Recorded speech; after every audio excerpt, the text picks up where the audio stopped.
कितना अरसा आप किसी को जेल में रख लेंगे, कब तक? अब ये मुझे तो नहीं समझ। बिला आखिर टेबल पे आना पड़ेगा, मुज़ाकरात करना पड़ेगा। देखिए मुल्क के लिए कर लो यार, एक माहौल भी तो बनेगा ना, लेकिन माहौल सीज़फायर नहीं हो रहा। माहौल तो दोनों जानिब से बयानात आ रहे हैं, सख्त जो मौक़िफ़ है वो निज़ामी साहब, बयानात तो कभी रुकते भी नहीं है। ओके, जब टेबल पे भी बैठे होंगे ना, बाहर निकलेंगे तो एक दूसरे के खिलाफ बयान देंगे। मुज़ाकरात आगे बढ़ रहे होंगे, उसके बावजूद जो बातचीत होगी वो पुराने मौक़िफ़ पे होगी टिल द डिसीजन। यही रवायत है सियासत की। इसी तरह आपको मैं पुराने अखबारात अगर दिखाऊं, जब मुज़ाकरात हुआ करते थे, अब तो होते ही नहीं है ना। अब तो सब कुछ कहते हैं एस्टैब्लिशमेंट करके हमें दे दे, डील बना के दे दे, हम उस पर दस्तखत कर दें।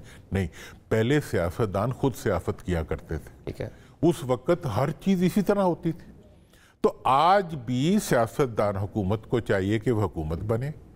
नकली भी है तो कोई बात नहीं, डी जोरो या डी फैक्टो जो भी है, हुकूमत बने। हुकूमत बनने के बाद वो जो अब देखिए, इस वक्त ऑपोजिशन की तमाम पार्टियों का मौक़िफ़ है कि ये हुकूमत गैर कानूनी है, ये हुकूमत जो है ये नामुकम्मल पार्लियामेंट पे बैठी हुई है। पार्लियामेंट इस वक्त जो पार्लियामेंट है वो लीगल नहीं है, अवाम की मुंतखब कर, ये उनका मौक़िफ़ है। हुकूमत का क्या मौक़िफ़ है? वो कहते हैं जी हम बिल्कुल मुंतखब हैं, हम सच्चे हैं, हम सब कुछ है। तो ठीक है, अपने अपने कार्ड्स लेके आ जाओ।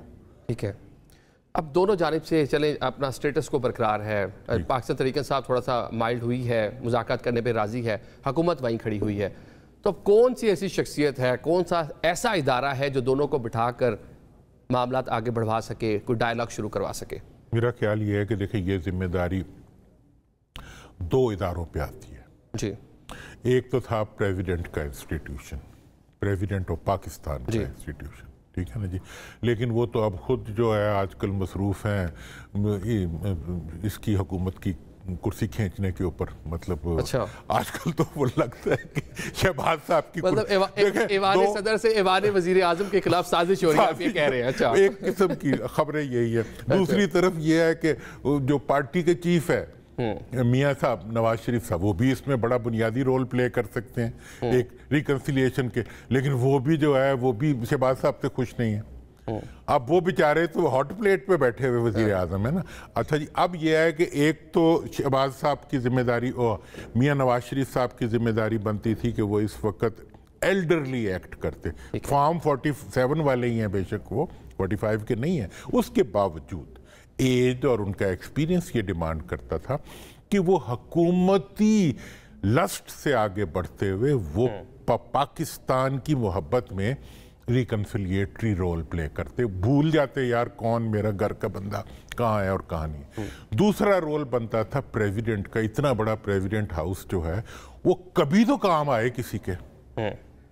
वो इस वक्त इस चक्कर में है कि 47 को पकड़ के रखो और अपने साहबजादे को किसी तरह वजीर आजम बनवा दो। कामयाब हो जाएंगे इसमें? वैसे वो लग रहा है आपको कामयाब भी? देखे, इसमें जितनी भी, अब मैं आपको बता दूं, 8 फरवरी के बाद जितनी सियासी कामयाबियां हुकूमत या हुकूमती मतलब मावनकार हासिल करें, वो सारी उनकी मुस्तकबिल के अंधेरे हैं, ठीक है, जिन्हें वो इकट्ठा कर रहे हैं।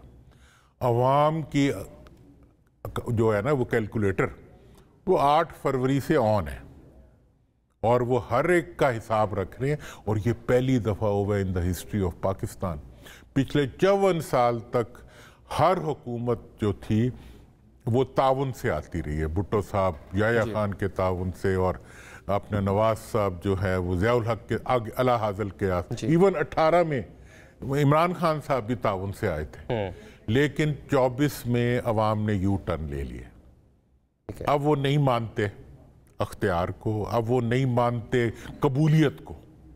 ये जो कबूलियत वाली टर्मिनोलॉजी निकाली है ना हमारी, हाँ, हमारी गैर जमहूरी दानिश ने, तो ये जो गैर जमहूरी दानिश ने ये गैर जमहूरी टर्मिनोलॉजी निकाली है, अवाम ने इसको उठा के बाहर फेंक। चले, सिंगल लाइनर मुझे बता दें, आप बड़े एक्टिव हैं आजकल, कब तक मुज़ाकरात आपको, मतलब जिस लेवल की आप बात कर रहे हैं, प्राइम मिनिस्टर टू खान साहब, शुरू होते कब तक दिखाई दे रहे हैं? क्योंकि ये ऐसी चीज़ें बरकरार रह तो नहीं सकती, मुल्क सफ़र कर रहा है।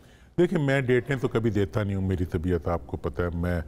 मैं खबर भी बनाने की कोशिश नहीं करता। जो खबर बनाते हैं ना, वो काम उनका रह जाता है। लेकिन मैं ये देख रहा हूँ कि जितना जल्दी ये होगा उतनी जल्दी मुल्क का फ़ायदा होगा। और ये मैं आपको बता दूं कि मुल्क के इदारे और जो इस वक्त इंटरनेशनल सिचुएशन डेवलप हो रही है, वो कंपेल कर रही है हमें कि हम बंदे बने, बंदे रे पुत्र बनो। ये हमें वो हालात कह रहे हैं। अभी भी नहीं बनेंगे तो फिर बंदर बन जाएंगे, तो फिर वो तो बनी इसराइल वाले। बहुत शुक्रिया मोहम्मद।